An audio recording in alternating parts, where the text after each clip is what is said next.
Back to work. Reconvening the 105th meeting at 1 o'clock. And I think we will go directly to Executive Director Day. Thank you, Chairman Crosby, members of the Commission. Good afternoon. Good afternoon. Good afternoon. It is a good afternoon. Our three items here, I have no general report. In our three items we have today, I think the first one is becoming even more real as the commissioners have now closed the three host community hearings for the slots parlor. And that means we have our tentative schedule is, of course, estimated for the end of this month, or the end of February, to make an award decision. With that, that brings us to a discussion that I think we all recognize the need to get involved in, and that's to discuss how that process might occur. It's pretty easy to say time for reports, evaluation reports, process and selection, and that's another thing altogether to bring that process together. So this afternoon, Jennifer Pink and Catherine are here to take us through that discussion, and I'll turn it over to Catherine first. Thank you. Good afternoon, Commissioners.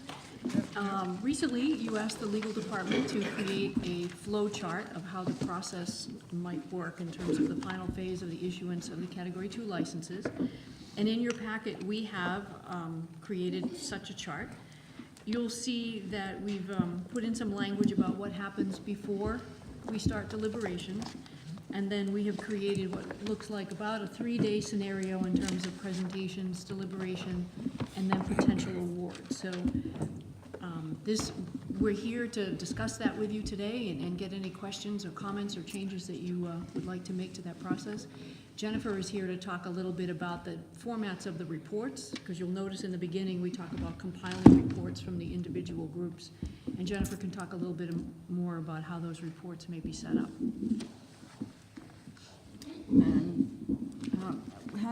Good afternoon. Good afternoon. I have spoken with most all of you, or Nancy has, to sort of get our hands around what this report should look like. And I think we agree we want them to be similar, but they don't have to be absolutely cookie cutter, because some of you will rate every question and some of you won't rate every question.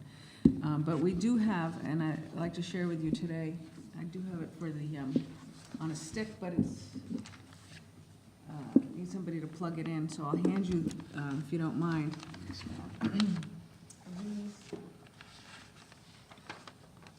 This is the first 3 pages of what would be typical for everybody. We call them binders. We call them reports, binders. And I'll walk you through them. This is a draft, and really, we've taken Commissioner McHugh's lead on what it would look like. And the front page or the cover page of these binders would include a outline of what each criteria is for within each category, a table of contents, which we'll talk about in a moment, and then the color coding rating system down at the bottom. We imagine that each of these binders may contain appendices which would support the work and the eventual findings.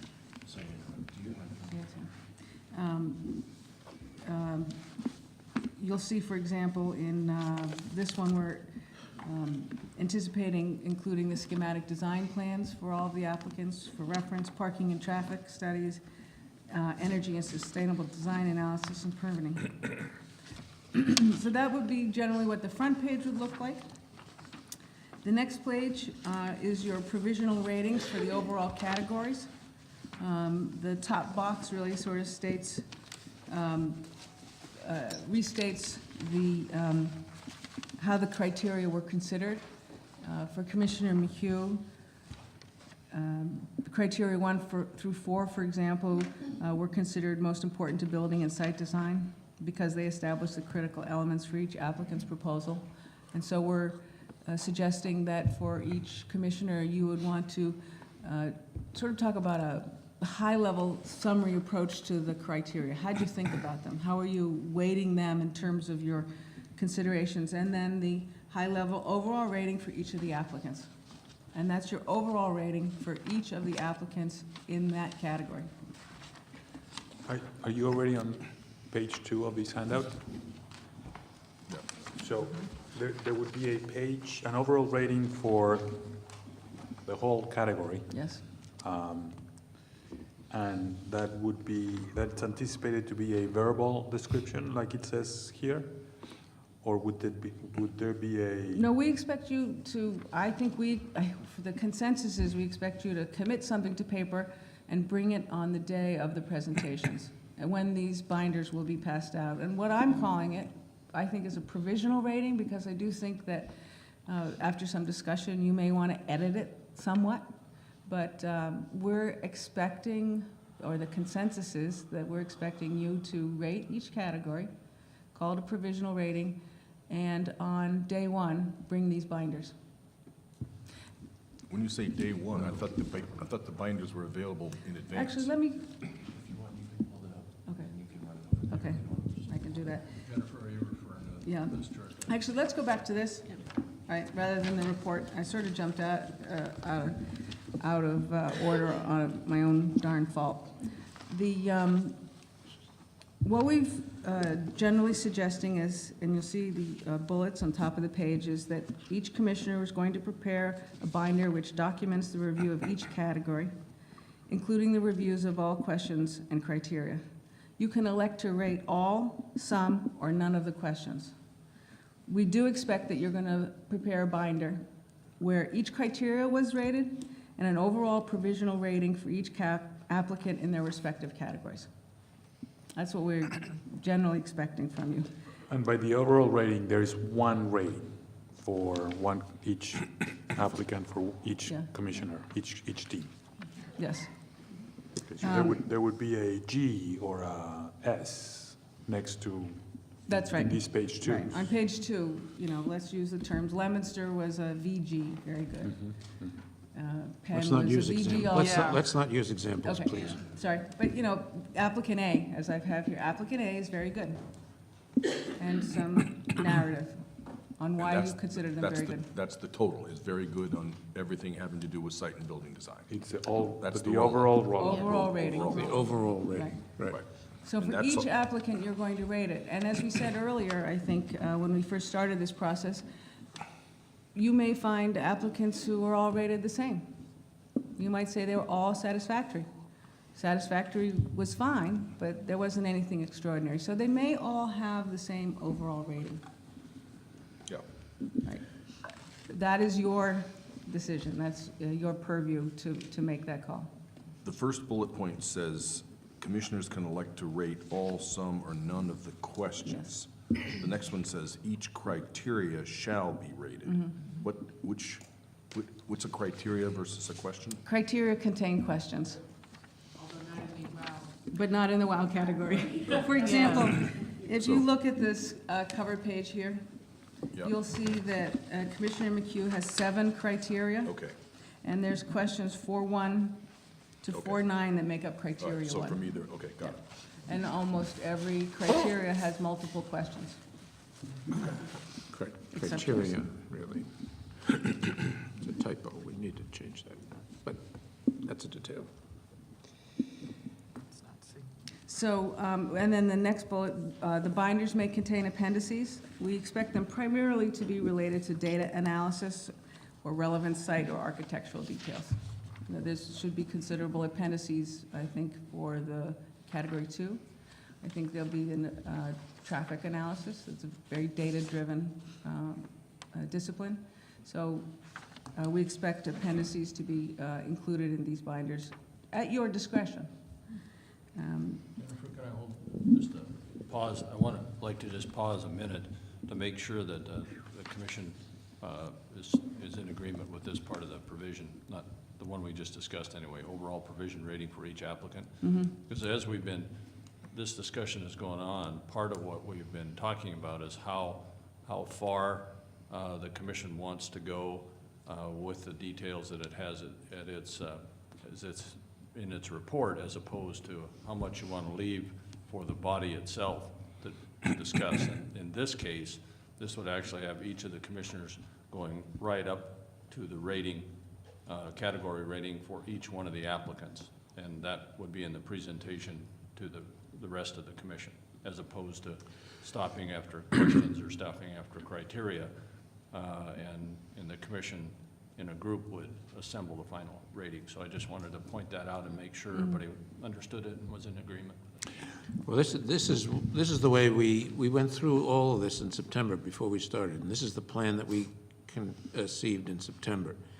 And that had the commission making the final judgment based on each commissioner assigning a rating in the 4 scale overall for his or her selection or section of the application. And it seems to me that it is essential to do that, to have a discussion that starts someplace rather than trying to spend 2 days trying to figure out from the underlying data what the overall rating for the category ought to be, or for the part of the application ought to be. And it for me would be a very helpful thing to see what each commissioner did with that, and then look at the underlying data, and then make a judgment about whether or not I agreed or disagreed with that. In most cases, I'm sure I'll agree.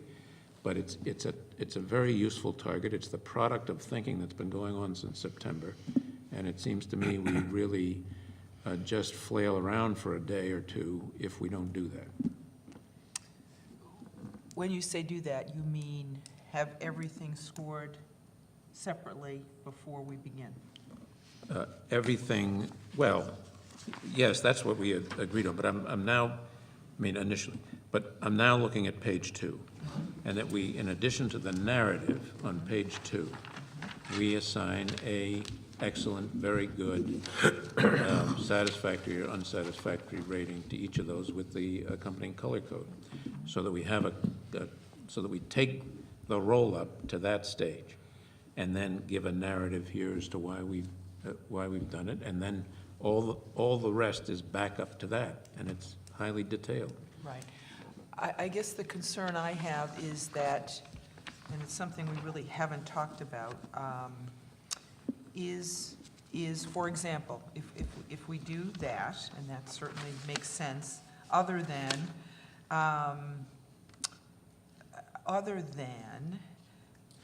if, for example, I have a grade in mitigation and we have another grade in finance, are they equal? So in other words, if we come out with 5 of us and there are 3 with the highest grade and 2, or whatever that final product may be, I'm just concerned that all of these pieces of the application, in my mind, are not equal. Right. So that's my concern, is that, whoa, I'm the Well, winner, yeah. I have 3 very goods, and no one else has 3 very goods. Let me phrase it as a question. Is there, and I think I understand what Gail's getting at, is there any problem for us in the ability of a loser to contest our decision if these provisional ratings seem to suggest something different from where we end up? I don't believe that there is. I think the point of having the provisional ratings is for a place for the commission to start the deliberations, but it's expected that you will deliberate and discuss all of the ratings and come to different conclusions as to how you balance them. So all of the ratings will tie into factors that have already been considered. So I think I'm comfortable that if you give them provisional ratings, that you will talk about them, you will balance them, you will deliberate on them, and you will come out with a finding that we can support. So no, I'm not concerned about it. Is there anything that we need to be, in the litigation mitigation strategy, is there anything in this process that we need to be sensitive to? I would be sensitive to making sure that however you do come up with a rating, that it ties into the facts that you've looked at in the material that supports it. I think that's very important, because we will issue findings, and we want to be able to tie them into what you reviewed. But other than that, as long as we've followed the process that we've laid out, as long as we've reviewed all the information fairly, as long as we can tie our findings to information that we have, I think the ratings will be fine and our decisions will be fine. I- Can I just add to that? Isn't the relative weight of the factors that Commissioner Cameron's talking about, which is an important consideration, isn't that part of the deliberative process? And don't we need to explain that? I'm not sure what the weight is. I look forward to having that discussion. But it seems to me that's an important part of the deliberative process and would tend to ameliorate, if not eliminate, concerns about, I got 3 goods, but I lost. I think that is a very key part of your deliberations, is having that conversation, and this is to give you the place to start, but I think that's probably what you'll spend most of your time deliberating. In fact, I thought about, in my explanation to all of you, giving some information about why I think certain questions, certain aspects are more important, and the reasons why I feel like that. And of course, my decision is, or rather, my recommendation is influenced by consultants that have assisted.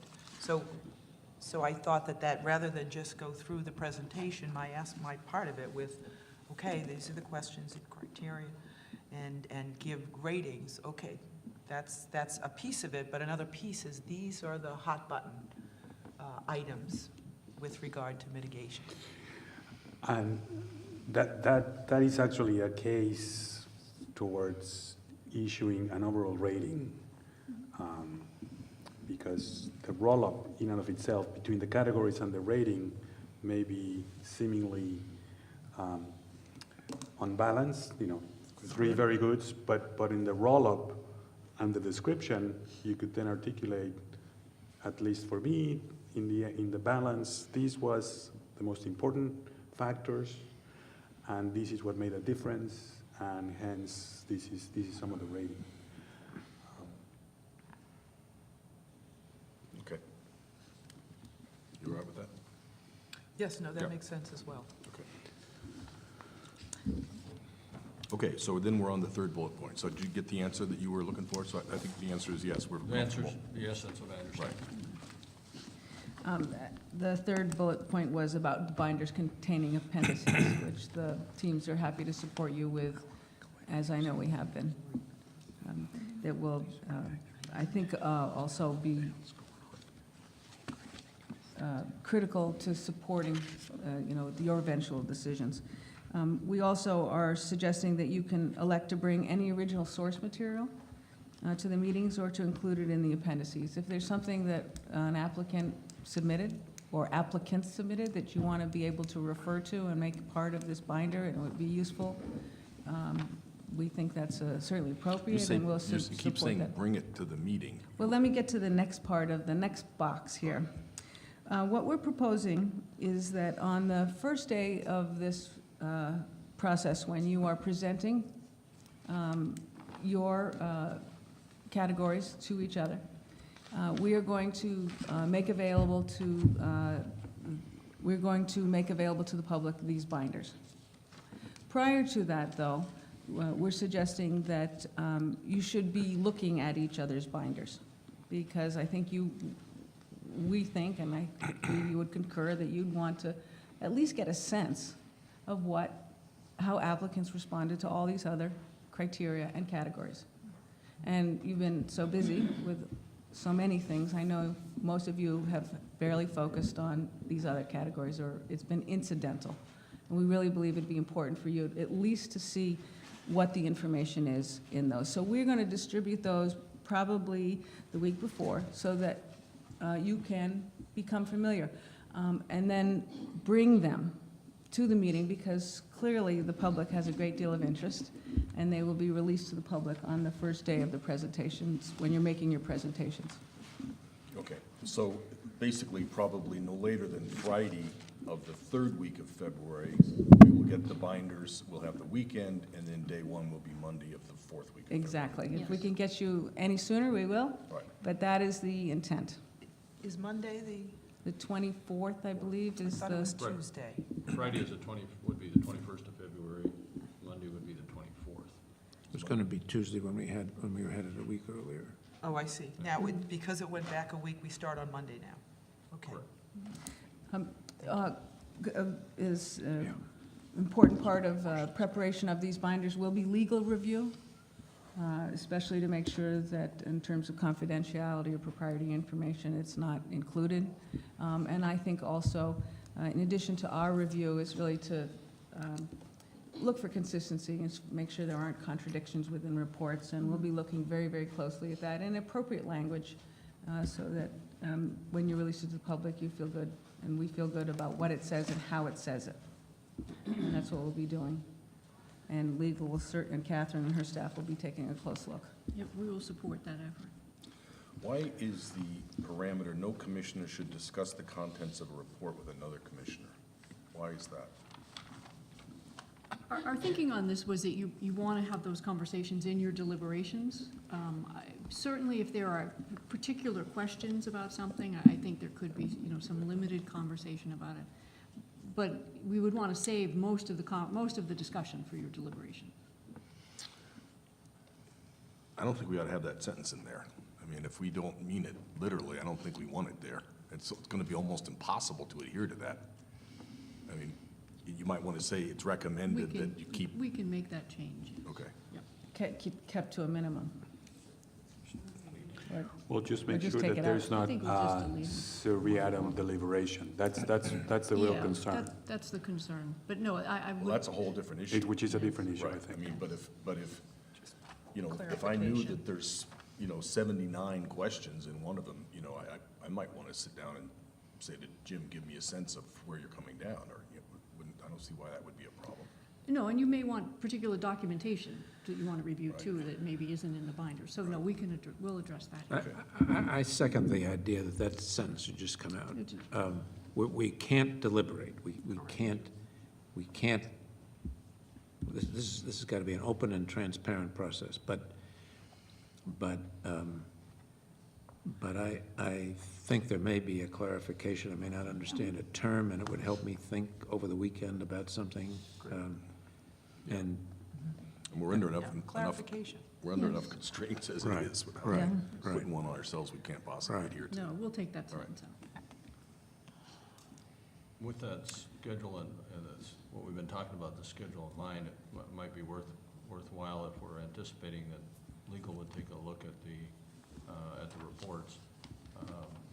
Probably would need to have them ready to go before the 21st on a Friday. So, Okay. I think you're going to want more time than that. I mean, we should probably shoot for earlier in that week, because when you think about it, you'll have 5 binders per applicant, and there's a lot of information. So the sooner we can get them to you, I think, the better. We're going to try to get them as soon as possible, and it may be 1 comes out Monday and 2 come out Tuesday, and the last comes out on Thursday. But we'll try to get them as soon as possible. 5 binders. Well, there's per- 5 sections, and each of section will our be in a binder, and then there's 3 applicants. But aren't they all in the same Yeah, binder? No, each binder? Well, if we can, each if we binder can, would be an you applicant. could put Okay, if we one can binder get with the that, binders, I okay. mean, Just 5 binders. Yeah, okay, all I right. mean, 5 well, sections, 5 sections. 5 Yeah. sections. 5 sections, 5 reports. I've been calling them binders, and, Well, but but this is the report, right? This is a binder, Yeah. and this is going to have all 3 applications in it. yes, and this one, for example, is probably about 50 pages long, I would say, when you get to all the criteria rating and the question rating. Example. I know, but this is a model That's a model of a Yes. of binder. a binder. Exactly. Yes. And each binder includes all 3 applicants. That's right. Right, so there's not 3 Correct. per. Yeah, No. there's only 5 Exactly. reports. 1 binder per criteria for all 3 applicants. Okay. Yes. Right. And then what you'll see on the rest of this chart is day 1 is an introduction and explanation of proceedings, which I think would be nice to sort of recap where you've been and how you got there. Now, is that a public meeting? Yes. That won't take how long? Is that like an hour long? Well, That's just the so the beginning thought of would the be the thing. first day of a series of days Right. would be an introduction of how the process worked and what you did. But then each commissioner would make their presentation that day. And it's up to each Oh, commissioner. I'm sorry, this is part of day one, I'm Yeah, the sorry. first day one Yeah, line sorry, is got it. you making an introduction, Sorry, and then yeah. we have each commissioner presenting. Now, what we have is just, I think this is a very important point that we need to discuss, is in what order do you want to make your presentations? Before we get to that,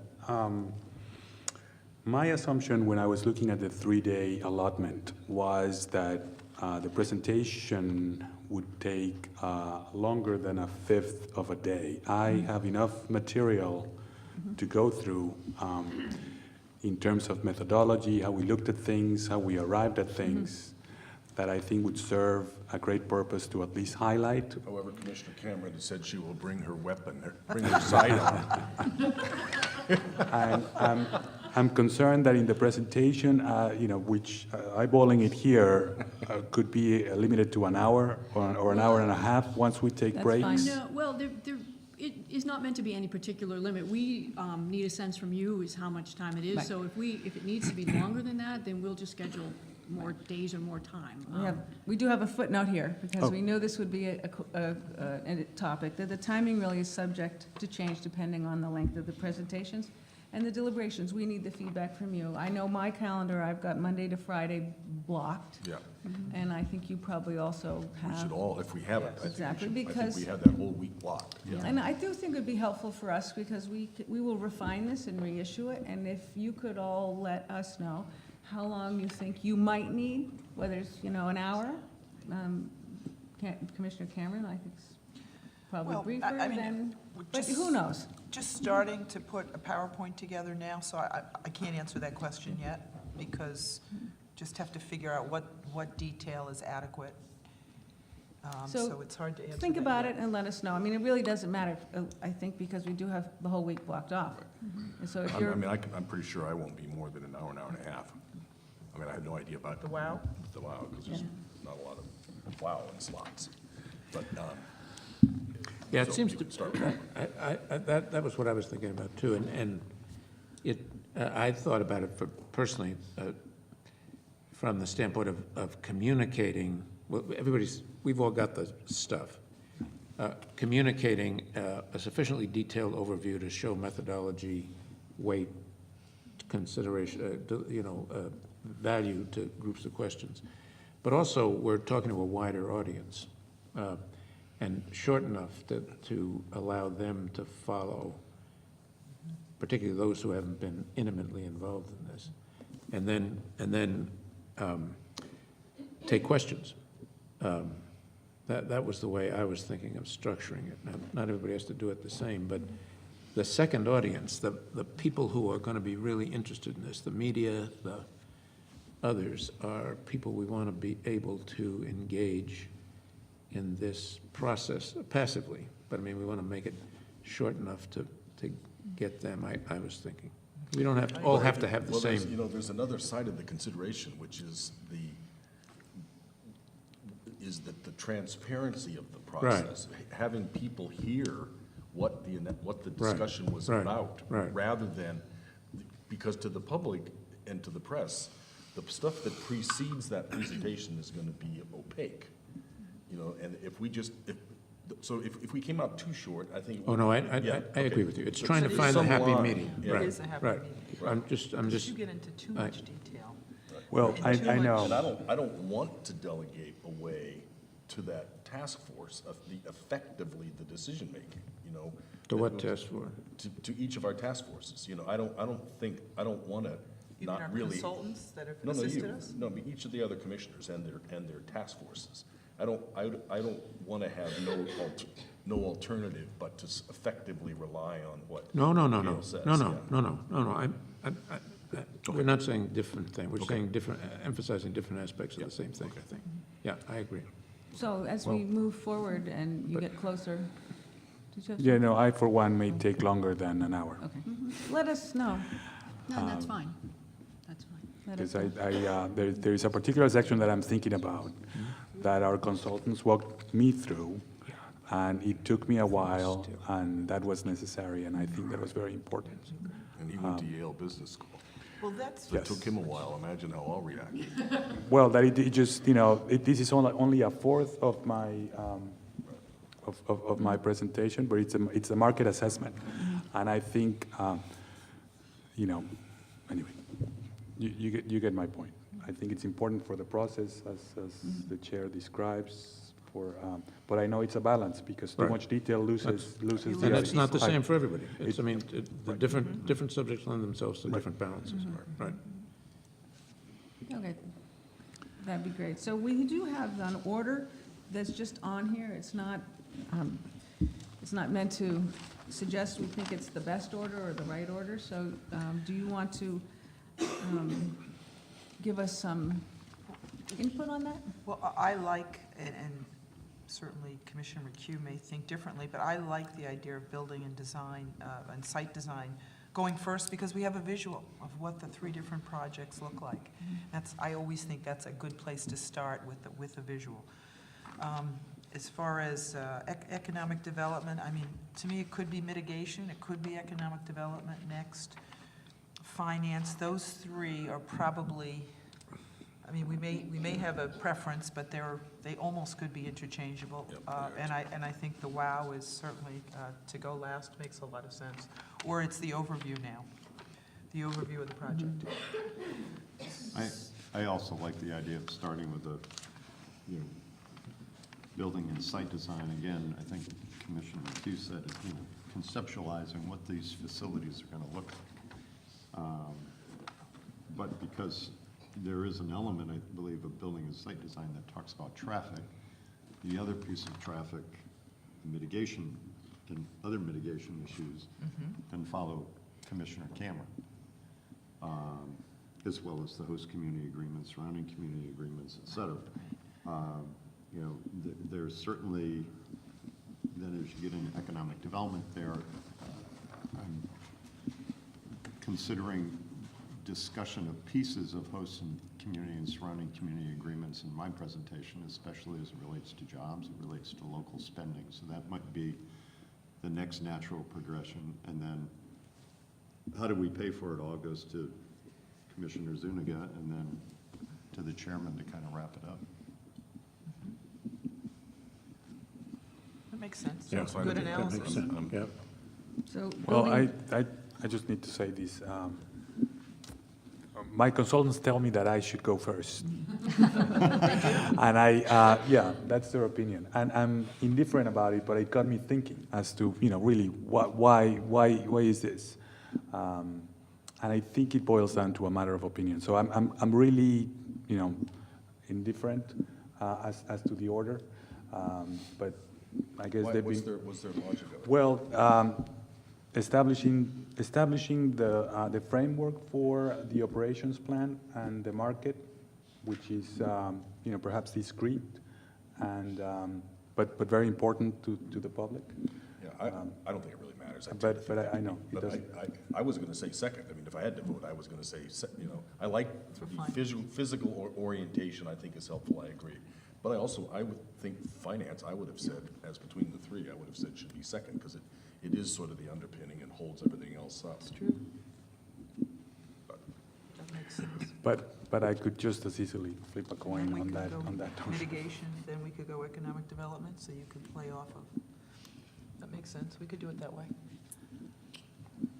I know I'm a visual learner, so I love to see the site and what those factors are. From what I know, I like the idea of finance closer to the front, because I do think that the foundation for creating jobs realistically and having the revenue that they say, or the net income, or the financial ask does Yeah. have a relationship. So if you're presenting on economic development and the job numbers or the seems not credible, we'd probably have to go back to refer to Enrique's to substantiate it or not. So I think finance does make sense to go second in that regard. No, Let's do that then. but Pardon me? Does it matter to you what order? I think that the visual piece is a framework piece. But if there were, if there were a sufficiently strong reason to do a non-visual piece first, that'd be fine too. I too think visually, and I think that people are gonna orient themselves. A lot of the succeeding discussion, not all of it, but a lot of it, will refer to the visual, even some of the economic development stuff. Yeah, Even some of the finance stuff. that's what I was referring to. So maybe building side Building design and then first, finance second. Yeah, I think so. That, to me, makes sense. And I think a visual orientation is absolutely critical first off. Yeah, okay. So building and site first, finance second.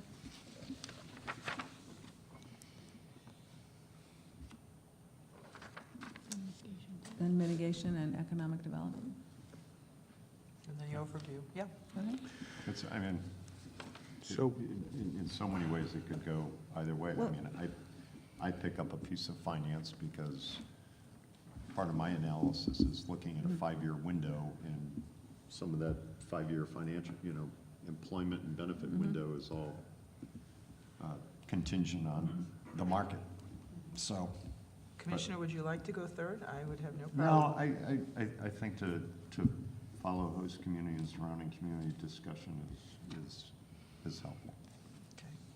Okay. Okay. So we don't anticipate deliberation at the presentations during the question, because it could be very easy, I can imagine, to get into deliberation, which would be fine because it's all public, during the presentations in between. I do anticipate a lot of back and forth in questions, I do. And you could certainly deliberate at that point too. You probably will want more time to just deliberate once everyone's done their presentation as well. So it could start as part of the presentations and it could continue on to another day. It seems to me that's kind of a key question, because it goes, after each commissioner has reported, is the commission going to then pause, debate the information that was received, come at least to its own preliminary rating at that point, or hold that process and kind of wait till the end? I think, because it'll definitely determine what amount of time that you need for each one of the days as to which direction. I don't think we need a hard and fast rule on this. I mean, I think we'll sort of go with the flow. I agree with you that whoever said it, I think it's sort of natural that you'll sit there and say, I understand that, let's talk about that. Maybe the second bullet point under each of day ones ought to be questions from commissioners and discussion. And it's open-ended. If we feel like really getting into it, we can. And if we have had enough and wait until we roll it up, that's fine too. Yeah, I agree with that, and I think we ought to let this be organic. Right. But it seems to me that, maybe I'm getting ahead of myself, that the hardest question isn't on here. And for me, the hardest question has always been, when we get to the end, how do we get to the end? We have day 1, day 2, day 3 of full and vigorous discussions. We either see a consensus emerging or we don't see a consensus emerging. I suspect we will. We've come to a consensus on most other things. So let's say hypothetically on Wednesday we're coalescing around a result. We need, do we take a vote then and announce the result right then and there with findings to follow? And it's really the association of the findings with the result that has me, that I've never satisfied myself about. Or do we stop sensing that we're about to make the final vote and have some findings drafted and then reconvene a day later and have the findings accompany the vote? I don't see how we can do that. So What do you envision, the findings looking like at this point? I envision the findings being a compendium of the stuff that comes out of this. Yeah. I mean, not word for word, but an aggregation of the things that come out of that. We have to make findings with respect to the ones we don't award, That's correct. right? under the On rules, request, statutes, and or regs. do we have It to? is upon request. Yes. Upon request, we have to make findings. So we don't have to make findings for the one we select? That's true. We don't have to put the finding. I think the commission may decide they're more comfortable making findings for the award, the person who gets the award. This leads us to the question about the form of the decision that we've had some conversation Right. about, and we have some comments coming in from different sources, so. Well, we are already, at the finance team, we have a lot of preliminary finding bullets. You know, there's back to the compendium notion, that may or may not be the final form, but a lot of the groundwork has already happened. You know, it's already ongoing. Yeah, and so do we in building and site design. I mean, the raw material for, you could put together the findings in a day. Right. From the stuff, if everybody had something along the same lines. But the question remains, do we want to do that, or do we just want to announce the result, wait for requests from people who didn't get the award for findings, and not make any findings with respect to the winner? Well, I mean, I think we have findings for each one of the categories, the criteria for each one of the applicants. Yeah, so do we, but, So, you know, they would be available right there. But that may not be Where we end up. that's right. So Okay. having a finding which explains what we thought the most important factors were in making the decision, I think would be helpful. Yeah. But I don't have a strong feeling on this. I do have a pretty strong feeling that we should not hold up the process, that somehow, if there is a published report of some sort, findings, whatever you call it, that it should be clear that that's sort of for the record, and it's the decision and the purpose of the decision is in the discussion. It's gonna be on tape for everybody to see. We'll never be able to do a better job of hashing through the issues than we will have been doing on tape. And I don't want to lose the timing. If we come to a decision on that Wednesday or that Thursday or that Friday, I don't want to wait a day or two to draft something up. Because a lot happens when we take that vote. That triggers the award, that triggers a whole lot of things, not least all the money. So if we do it, I'd like to have it be a sort of a ex post facto wrap-up. I'm a little disinclined. Can I, before we're going to shift to another topic, or was this? I was gonna be disinclined to, so I think it ought to be ex post facto as point one, and a sort of a report rather than a part of the decision. And then I was about to say, as to whether we do one or not, I'm kind of disinclined, because the video and the transcript, that's, if somebody wants to know why we decided, it's right there, they can look at it. If we try to synthesize it, we will be making value judgments after the fact about, you know, what was most important, how much did it weigh. We'll be trying to put it into a 5-page paper as opposed to, you know, the hours of conversation that we had, so. But there's a somewhat of a difference in that, and somewhat what we're required to issue under Section 18. Right. There are findings that we need to make and consider, and then there's what we do when we issue the award. So when we talked about the form of the decision, we talked about separating out the findings, and then we talked about the actual award being something different. Right. I think the question is more about timing as to how we do it. You know, the legal department is prepared to do findings in all situations if the commission so desires. You know, it's kind of how you want to do the timing more than.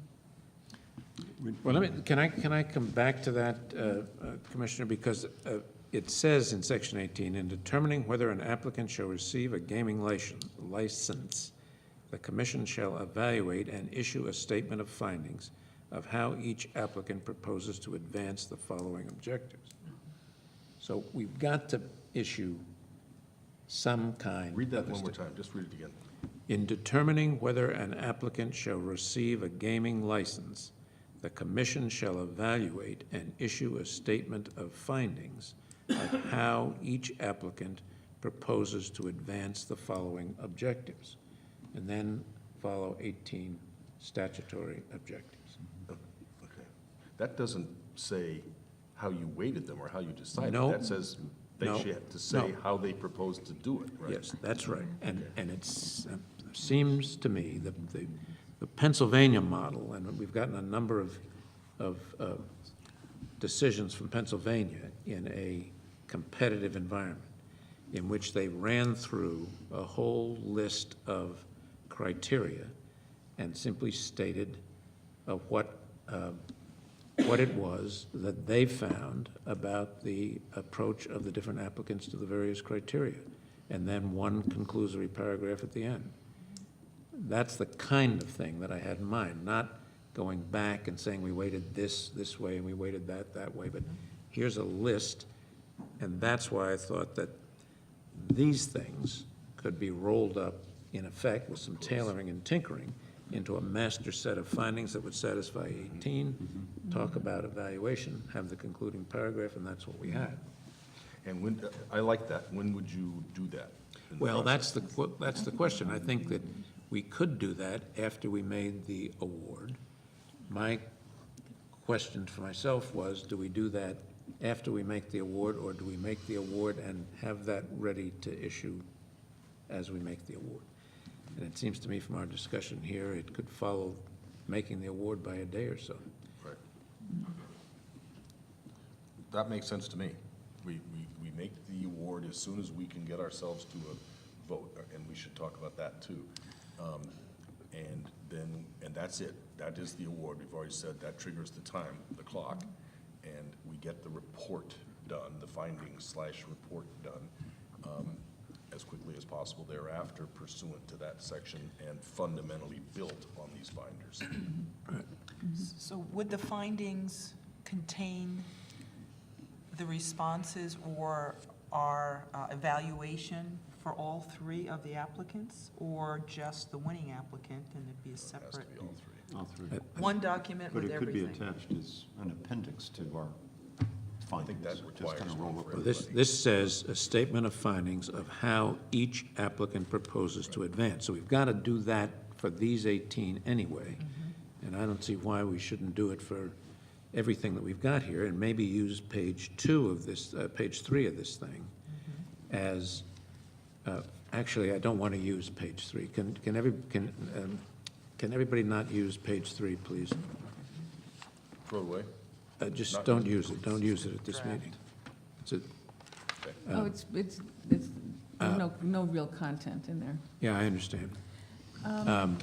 But the third page of this thing will be a synopsis of criteria.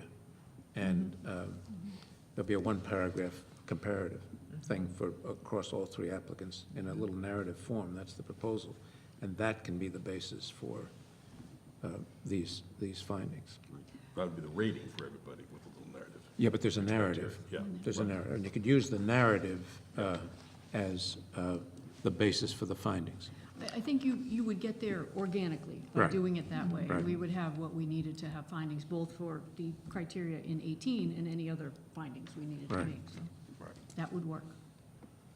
But our findings would take into consideration the fact that we thought some pieces were more important than others, right? Because that would just give us That's Yes. right. boom, boom, boom, Right. boom, without any particular, Right, but the first, but there would be in each of these, when they're finished, there'd be Yes. groupings that would give value judgments, and that could be incorporated as well. I mean, out of this will be the raw materials to, it wouldn't just be a cut and paste job. Yeah. You'd have to polish it and buff it a bit, but out of this would come fairly quickly the findings with respect to each criterion for each applicant. so our conclusion piece would be the piece where we determined what the most important issues were that helped us make a Right. decision. Right, it could, that's right. We could do Yes. that, we could do that, or we could just say, based on all of the above and our deliberations and evaluation, we've concluded that X gets the thing. gets the license, with having earlier on set out how we weighed and evaluated things, and then listed the findings in light of that evaluation and weighting. As long as we have it in there somewhere. No, it would have to be in. No, we could take some of these documents and have them attached as appendix, and then we would have a narrative that explained how you got there, what your deliberations arrived at, you know, and this is the raw material that's attached to it. So we can get that in there.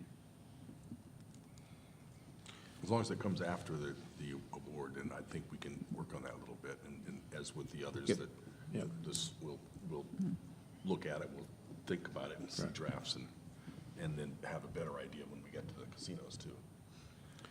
Okay, could I raise then one, if we're beginning to coalesce around that, on the only other thing that I was thinking about that I don't know how we want to handle, and that is, there are going to be general license conditions. We have them out for comment now, we'll get comments back, we'll coalesce around them, we'll get some statement of general license condition. What do we do about the specific license conditions?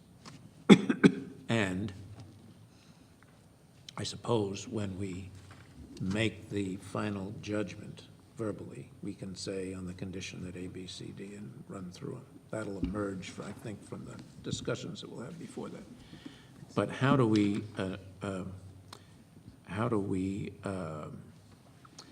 evaluate whether the applicant is willing to accept all those conditions? Or do we just say these are the conditions, and if you're not willing to accept them, we'll move on to number 2?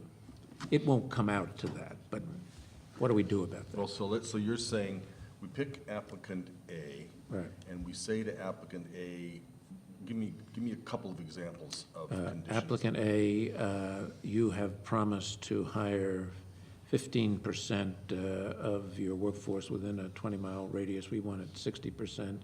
You have committed to a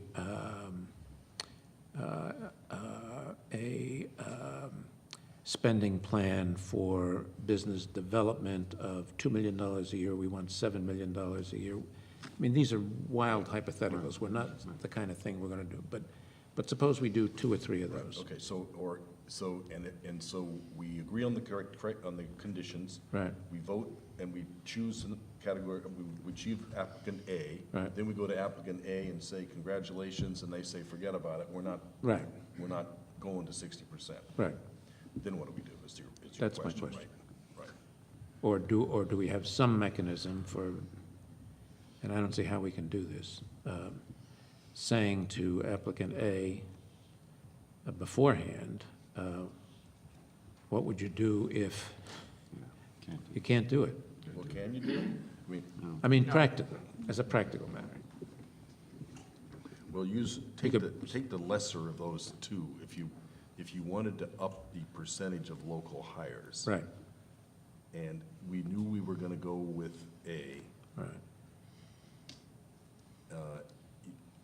So if we said, and we went to them and they said no, then we'd have to come back and, Well, But in we that- wouldn't know, we wouldn't know we were going to go to A until we, got the 60%. no, until we all decided we were going to go to A, and we have to go to, do that in a public setting. Well, it occurs to me that, although I know these are hypotheticals, something tells me that if we set a condition that was not what they proposed, there's a ripple effect to that. There may be an answer that an applicant could come back and say, I would love to hire 40%, but here's a reason why. Here's other commitments we've made. It affects my financials in this other way. So there would be. So that's Jim's point. How do we deal with it if they don't, Right. if they don't agree? If Well, they got well, if they, pushback? okay.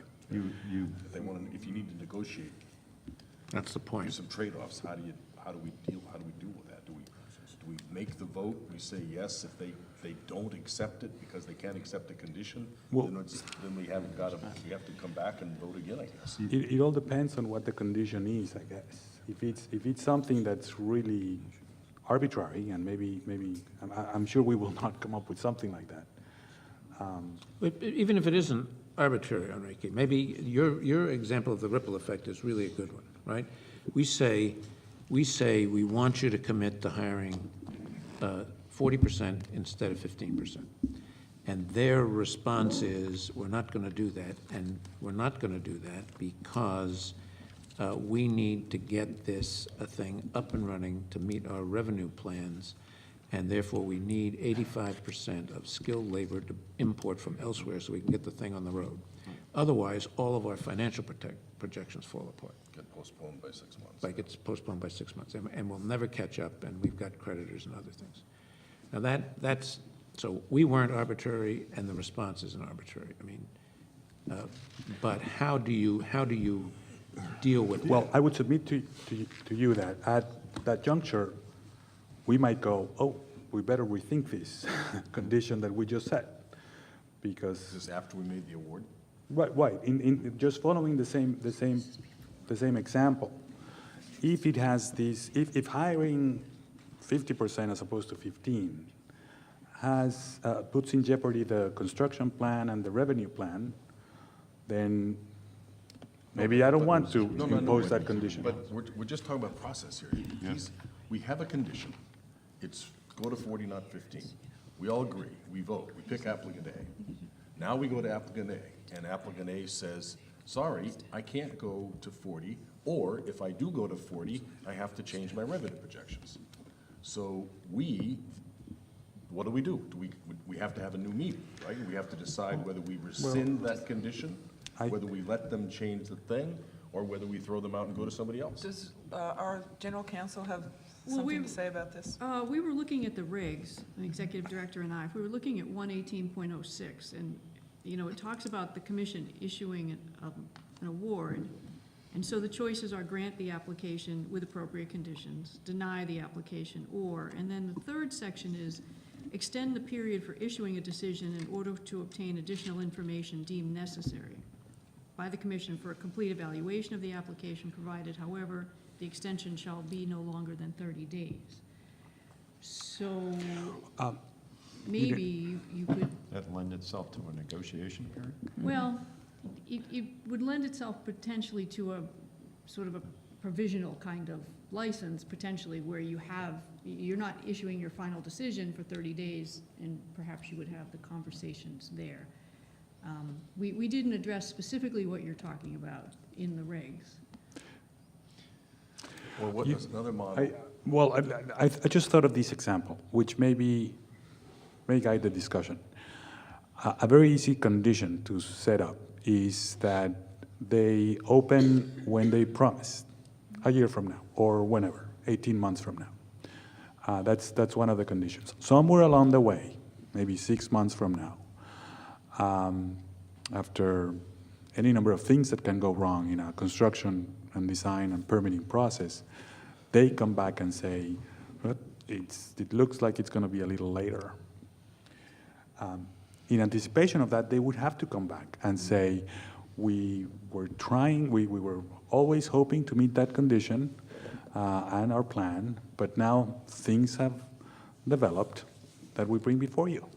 And then we will look at it and we will talk about it in the public, and we will issue a waiver or not, or, I mean, but we cannot anticipate all of those eventualities that may happen. But this, go ahead, Bruce. I mean, we're really drawing fine lines, but we're going to have. Your mic. Oh, I'm sorry. We're going to have conditions which are consistent with regardless of who gets the license. We're going to have additional conditions that we're going to add that are going to be project specific. So if we simply move at the end of our evaluation, end of our discussion, again, ideally, one applicant rises to the top.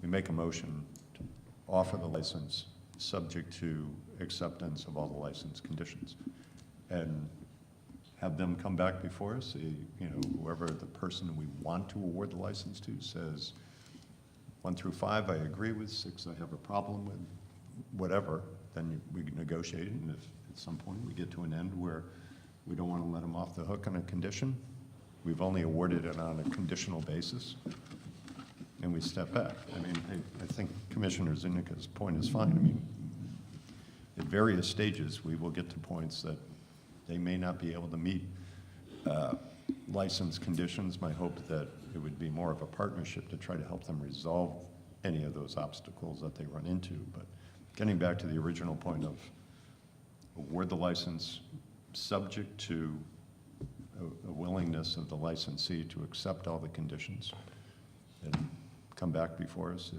if there's one or two that you don't agree with. We try to hash those out. But it's not necessarily an award of a license, it's a motion to conditionally award a license subject to agreement on the prescribed conditions.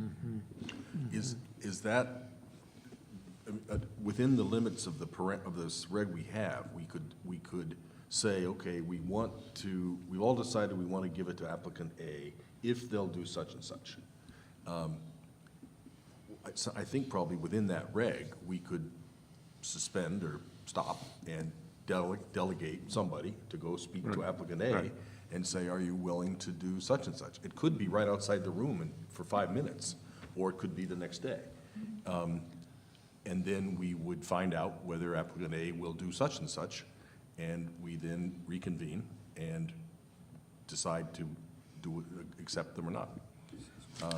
So that's a little bit different in form. I'm not sure it's different in substance from the conditional. I think it is different from the conditional license, because the effort would be, I mean, I hope we're talking about something which is pretty largely hypothetical here. I do too, but I'd rather we talk do- about it now. But we than do have right to now. deal with it, right. But we want to expedite this process, and we're particularly concerned about the deadline for the category 2s, category 1s.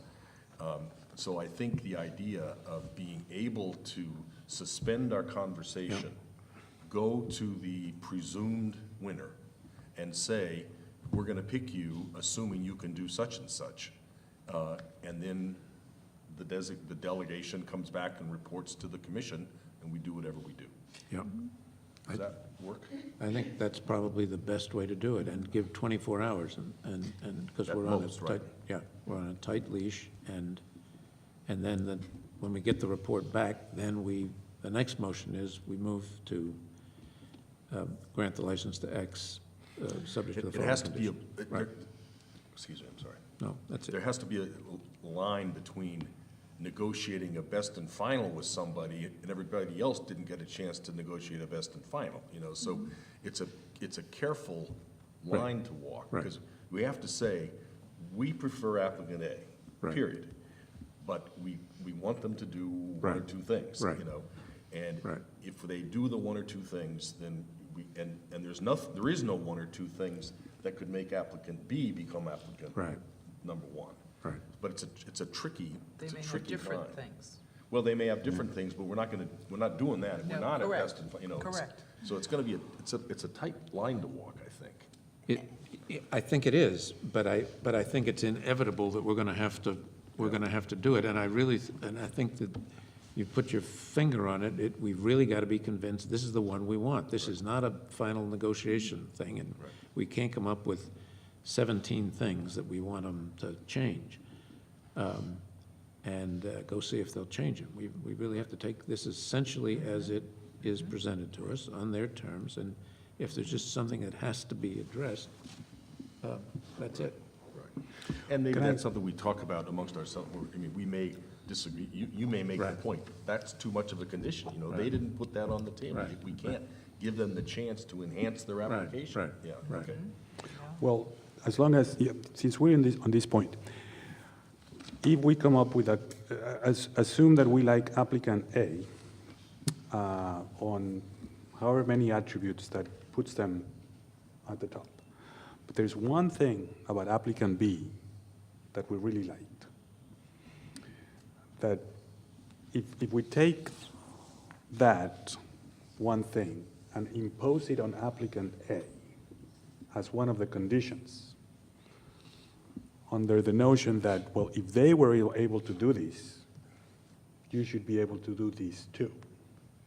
We would be treading very close to your point, which is this best and final. So it all depends on what condition we're talking Right, about. exactly, exactly. Well, and I think we would have a conversation just like this. We'd be saying, is it legitimate for us to put that kind of a condition on here? Does it create an uneven playing field Right. with other people? Is Right. it too material? And we would just, so we, Right, because applicant B may have had Hey, wait a to minute. do, well, no, they may have been in a position likely to have trade-offs, to have a Right, choice. right. We did what you like because we didn't do Yeah. other things. Yeah, and I think that, I'm sorry. No, if you had something for that point, I had one other point that's somewhat related, but. No, I was just going to say, it seems to me that this is a hypothetical thing. We're probably not going to come to it, but we need to discuss it now, and that the most of the special conditions that we impose on the licensee, as opposed to the general conditions, are going to be things we extract from their application and say, you've committed to doing this, and it's a condition of the license that you do it. So, I mean, I think that's where the bulk of it's going to come. And have we talked, I don't think we've talked about that applicant that is awarded a license, has given us, they're going to do this, this, this, and this, and then they don't deliver, how we handle that, or is that, it's another discussion, I guess. this is like his hypothetical. Yeah, Well, To me, that's I- that's Right, post-license. but do we need, is it, when would be the appropriate time to talk? For example, your example of, one of the reasons we gave that license is they can get it up and running in 18 months. And then afterwards, and everybody else says 2.5 years. Obviously, these are all hypothetical. And then they're just not meeting that deadline. Do we, at some point, I mean, I keep getting back to Singapore that has significant fines in place for not meeting well, the conditions of the award.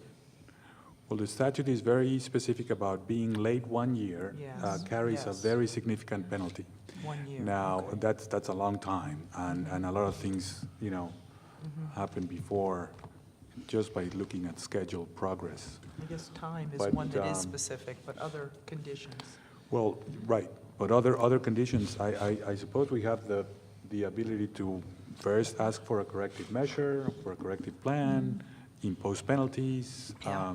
That could any also number of be things. part of your specific Specific conditions to condition to those, attach. that project. Right. So I envisioned reporting requirements that may be unique to the particular applicant, so that every 3 months they're in, and this is the kind of report they have to provide to you, and they have to show their compliance.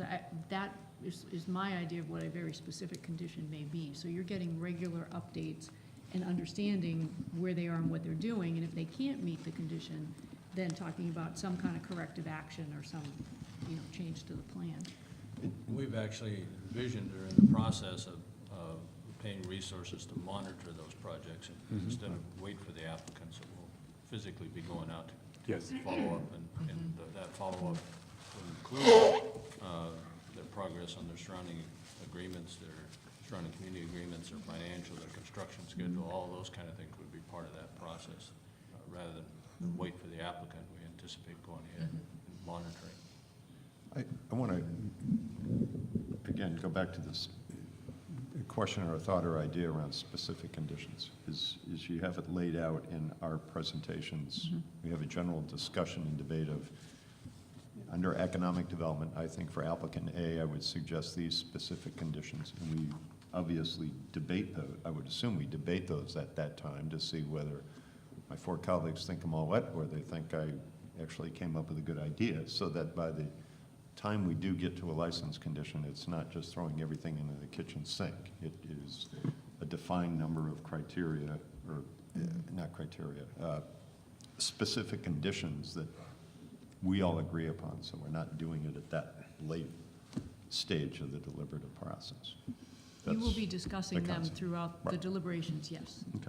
And I think the teams are having these kinds of conversations so that you've given this some thought, certainly before the presentation, which is, well, if we awarded it to this applicant, these are the kinds of conditions that would be absolutely fundamental to awarding the license. And so that you're bringing those individually to the table. And I'm assuming at the end of the day, we will wind up with more generally accepted conditions, whoever gets the license versus maybe a smaller number of project-specific conditions. I would expect that's the outcome. Right. Okay. Okay, so we've figured out the process for conditions pretty well. When we get down to the last part here, final deliberations and vote, I would think we would try to do what we generally try to do, which is try to get to a unanimous view if we can.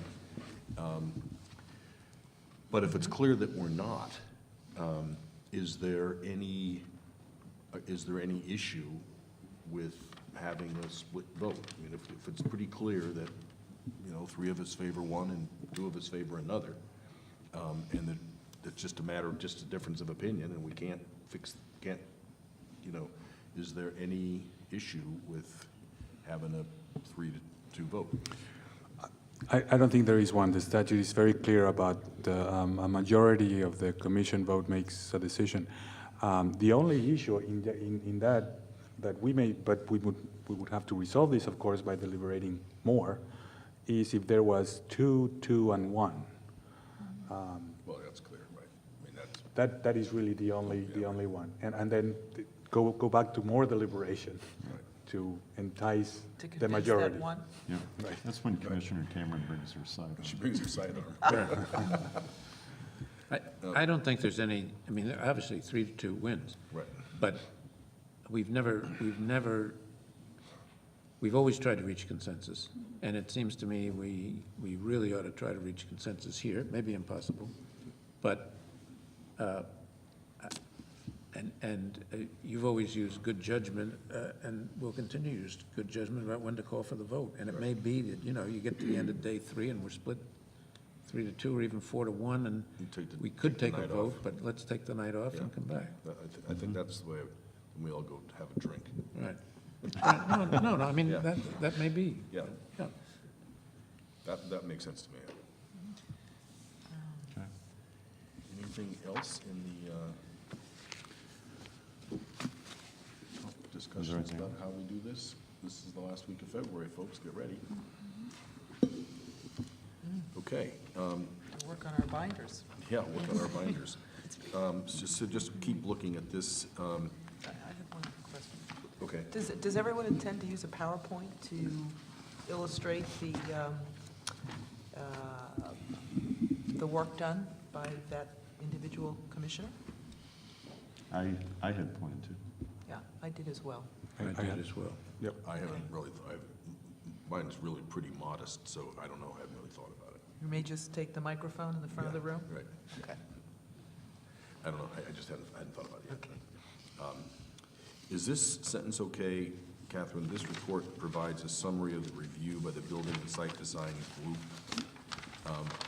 We want to be clear, that's in the middle, underneath all the bullet points. We want to make clear that the group isn't making any decisions, right? Yes, Didn't that's make any decisions. And is that worded okay to not be fuzzy on that point?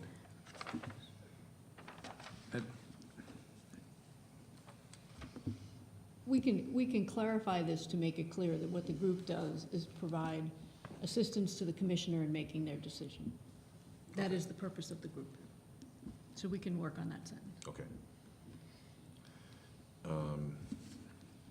Page 2 provides an overall rating for each applicant in the entire category. Oh, I'm sorry. You're still on page 1? Okay. I just was going through it word Yeah, by word to make page, sure page, that yeah, page 1 this is is, going to be an important document. right. So then page 3 presents we're not going to do page 3 like this? We're not going to use page 2 and 3 from this document at this meeting. At this meeting? That's right. It's just a draft. It's Oh. just page 2 and page 3 are not part of what the meeting materials are Yes, today. correct. Today? Oh, okay. Correct. Into that. Okay, so then, But page 1 is open for questions. except as it refers to page 2 and 3. Yes, which are not part of the meeting materials. All right, got it. Okay, I'm done. Before I piss off the judge. Okay. Anything else on this? Anything else about process? schedule. We really nailed the schedule down finally, assuming we can deliberate within a 5-day period. We should have a decision by, what is that, the 28th? 28th, last day of the month. Yes. Okay, great. Picked up a week. Yeah, it's very exciting, I think. Director Driscoll, we picked up a week. She's tweeting it. She's tweeting. Moving along like Tweet from the front. like a fast turtle. Okay, next on the item was, is the $600 issue next? Do you have others? Okay.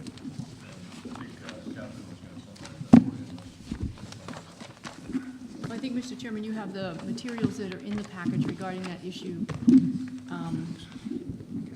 The legal department has contributed to that package, and we in fact drafted some proposed language that is in the chairman's memo, so. Well, yeah, you guys were great. I mean, Todd and Artem both, and Catherine, all three played a huge hand in this. I mean, I don't know whether I need to sort of go through this again. I mean, basically, everybody has taken this statute to say that you're gonna have to pay withholding taxes on any winning of $600 or more.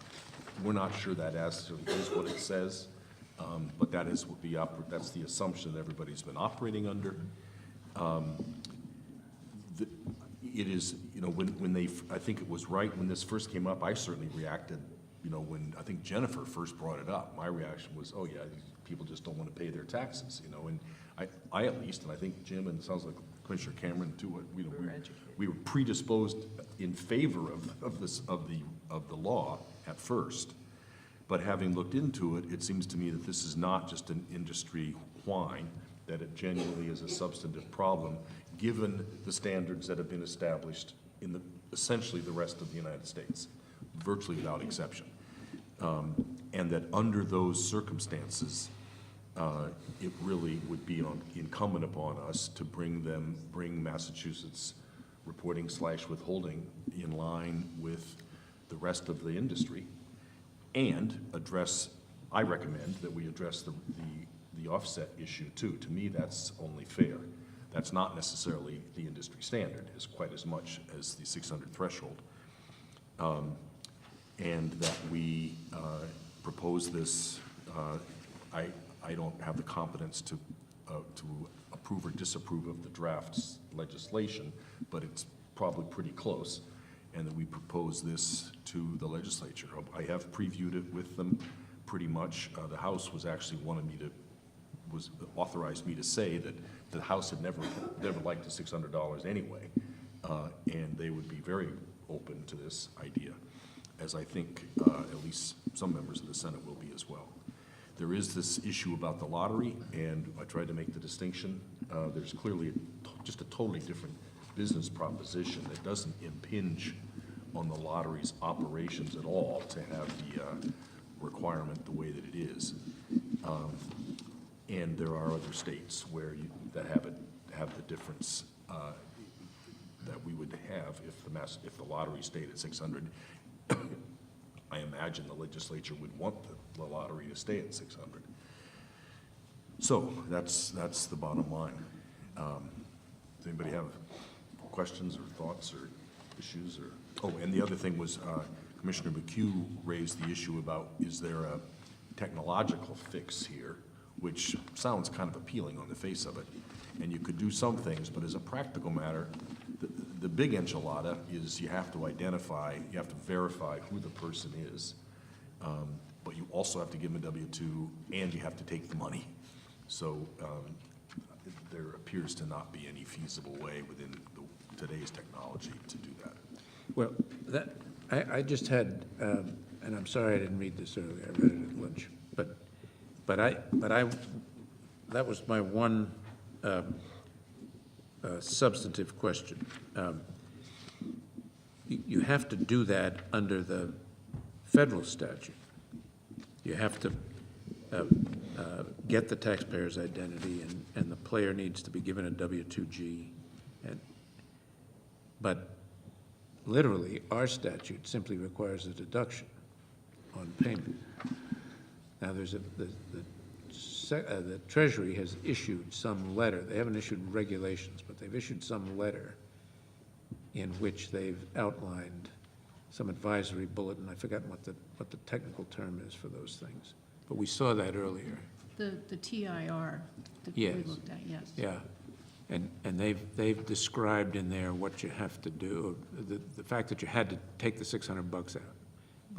But I don't think they said in there that you had to fill out the forms. So I was just wondering why you couldn't treat under the state statute, not the federal statute, the 5% on $600 as you would a sales tax. You just take it out.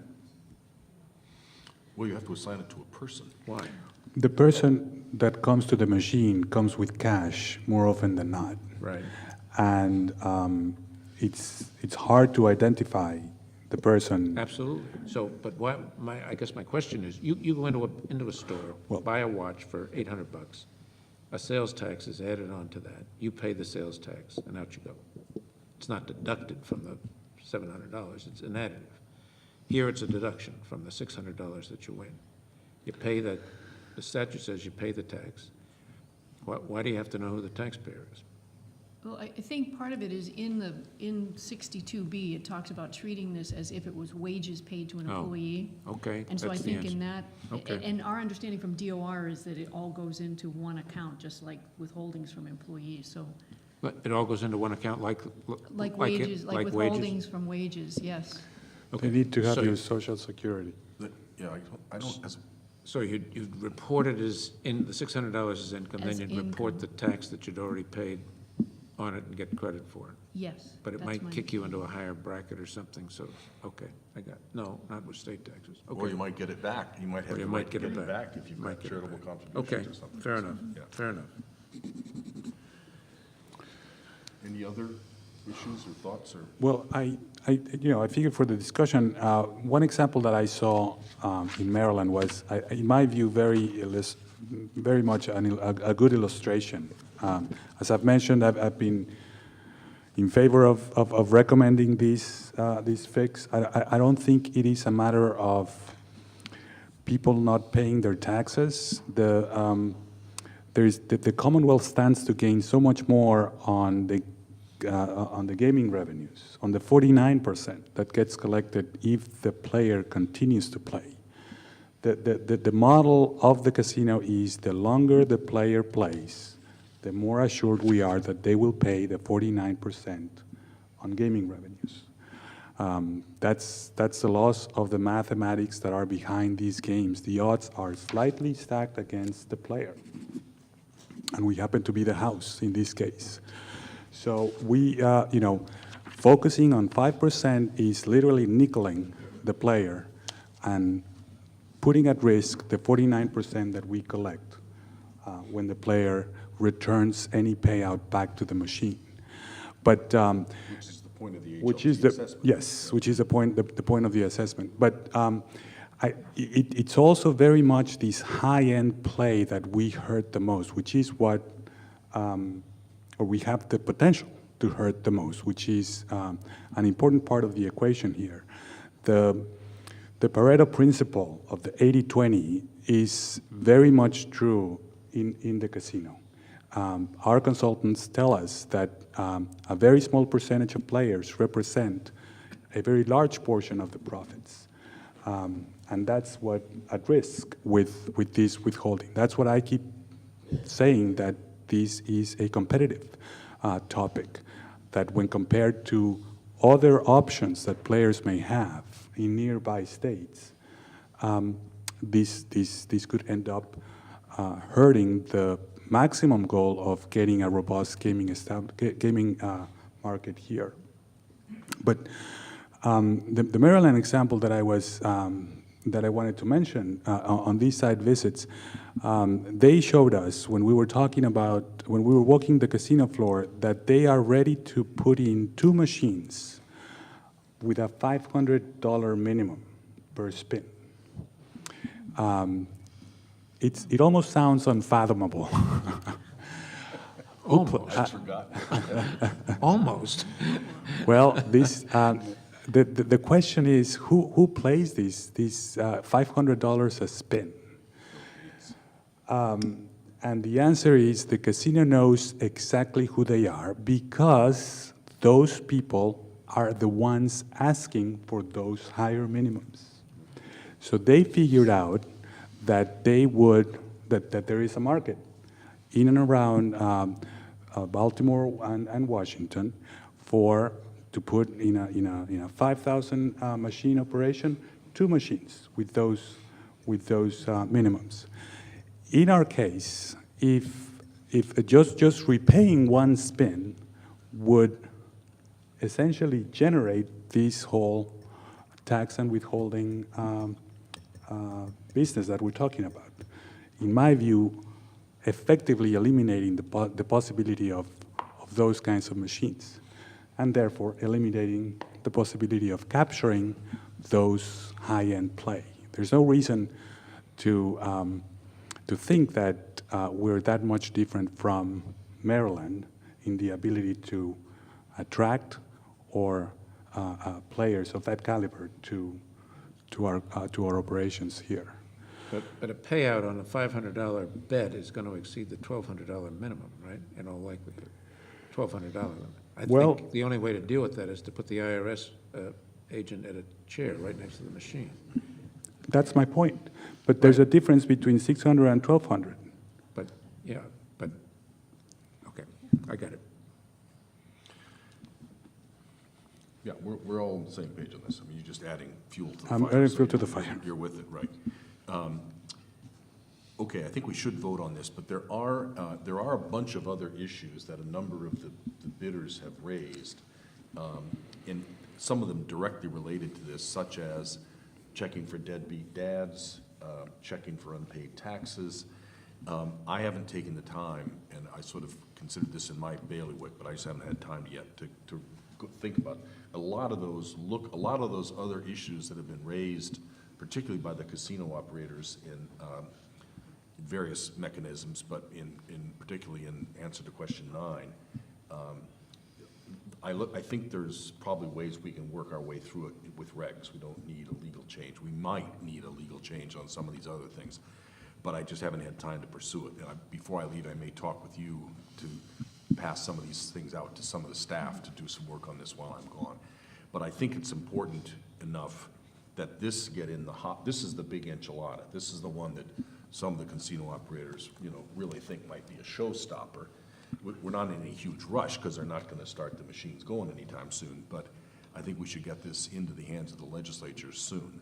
I did call everybody and say, the key players and tell them that we were going to be voting on this today, and my guess was it would pass. So maybe somebody would move to authorize me to turn this into a memorandum to the or to vote somehow to vote on this, and then authorize us to send it to the legislature.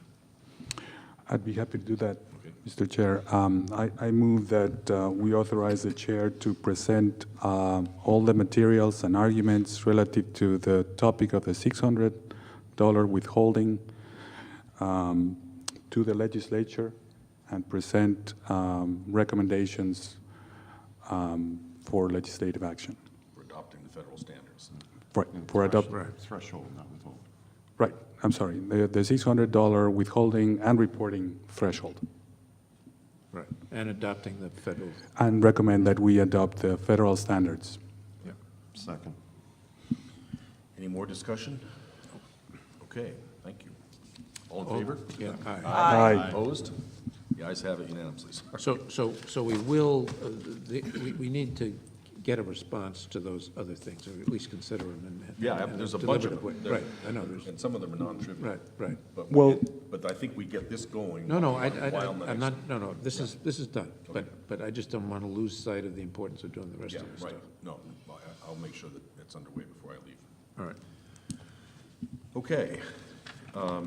Director Day, last issue is the discussion possibly of the repeal. Is there anything else? That is it. Okay. This is the, go ahead. Yeah, we have, there's no dates involved in Correct. anything. Right. Yep, okay. Yeah, basically, there's a sense that this is an issue, it's clearly being kicked around as an issue, it's being talked about. The legislature is going to be bringing it up at some point in the next few weeks. We will be asked to comment. At the moment, our law is, the award happens, you pay us your money within 30 days. That, at the moment, is firm. We may want to think about it, or we may not want to think about it. We may want to be able, some of us think that it's not an illegitimate concern about plunking down $85 million. The non-refundable part is something that the legislature could fix relatively simply if they saw fit to. And that would might give comfort to operators. There may be other ways we could deal with this if the repeal does go forward, and if bidders have concerns about it. I think staff has already done some work on this, and we ought to continue to do that, because it is something we're going to have to come up with a solution to one way or the other. I think Commissioner McHugh will be testifying if and when the legislature has hearings on this. Since I won't be here. Might not be here, might not be here. Might not be here, yeah. But I think it's important that we get ourselves just thinking about this, and that, enough people are talking about it that it's important that people know we hear about it, and we're going to start to think about it as well. That was it for me. Do you have other? No, I was going to say that it seems to me that just taking a broad look at things, that suggesting to the legislature that we work with them, if this ever were to pass, on providing some kind of a refund mechanism or otherwise would be the appropriate course. And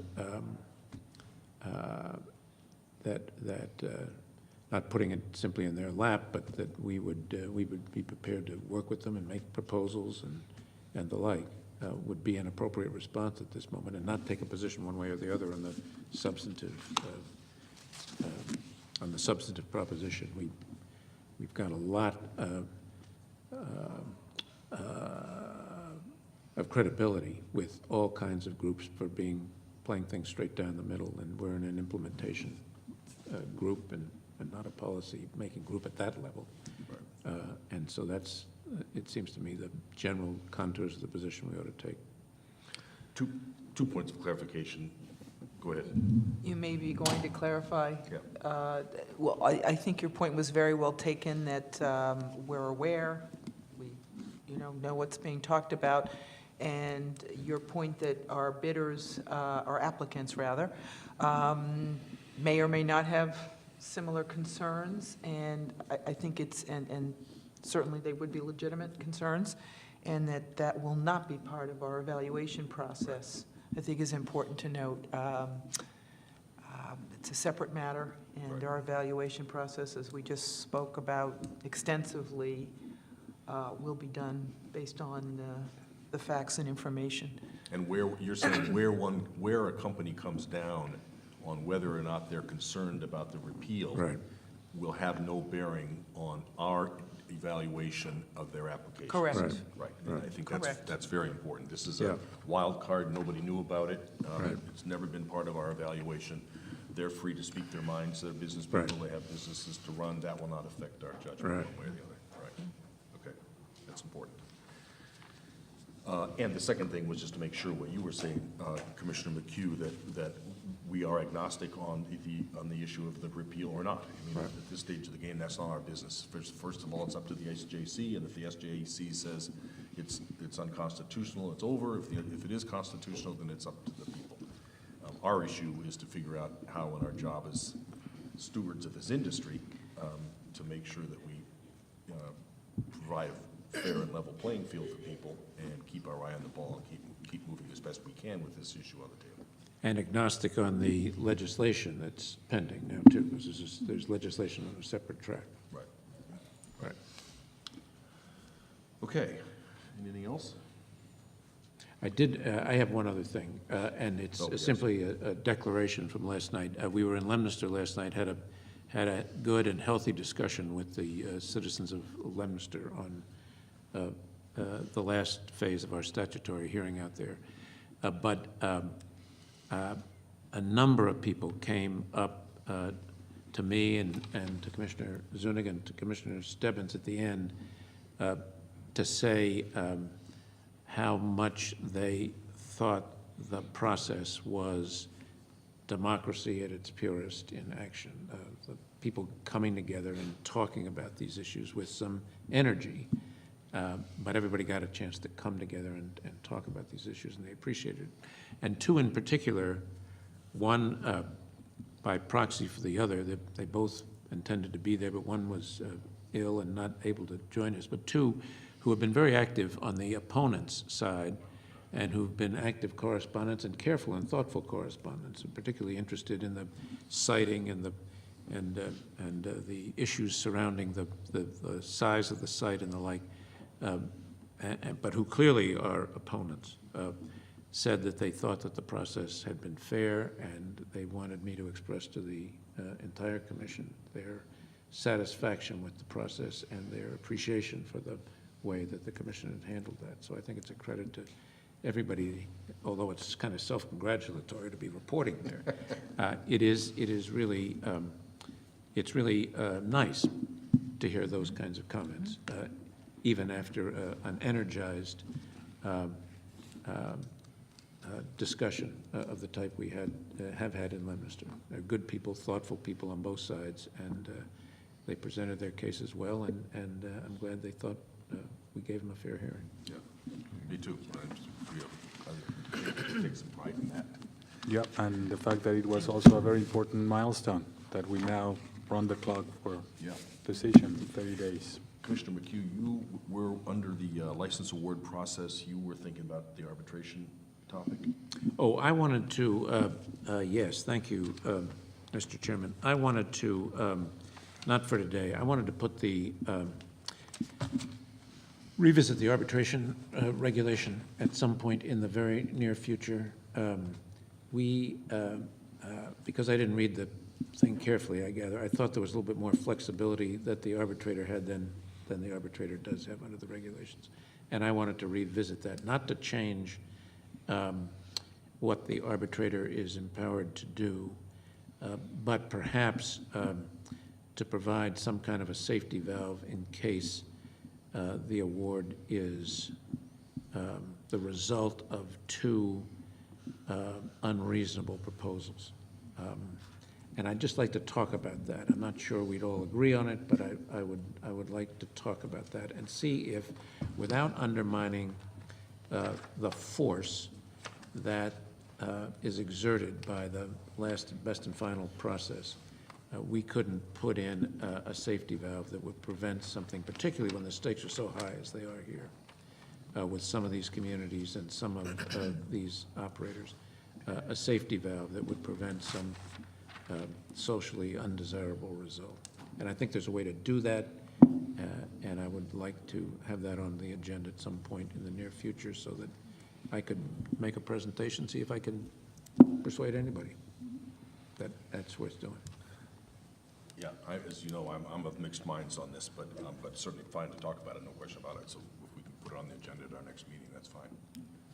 Well, our next meeting is next week, right? Is And you next won't be week, here. yes. So maybe 2 meetings Should be from now, although knowing you're of a mixed mind, I just as soon have it next week. Well, I can also call in. Well, I know. Only 3 to convince. From important meetings, yeah, anything that's important, I can call in. And, we may have, depending on what the schedule is with the legislature, we may have heard something about the repeal issue. So, if, I'll consider calling in if need be on that. I think it might be 4 in the morning when you call in. It would be, yeah, it would be 4 in the morning. I don't usually see that hour except from the other end. I probably should, I know that all the bidders still love us because they're all bidders, and this, things may change once they become licensees. But I think we can take some of what they say at face value, and I think the compliments that have come repeatedly to you, John, and to you, Catherine, and to the team that you work with is heartfelt and genuine, and is said with respect, not just, blowing smoke. And it should be noted, because it's, this has been a very demanding process. Because we've been so hands-off, it's really been all you. And the fact that these folks have gone through this and are going out of their way to thank you says a lot about your professionalism and the way you've done it. So several of you, but you two in particular, and Director Day, deserve real credit for this. It's great. It's great to hear that. So Thank you. thank you. Yeah, that's really so. Certainly. Do I have a motion to adjourn? So moved. Second. Second. All in favor, unanimous. Aye. Aye. All right. Good work.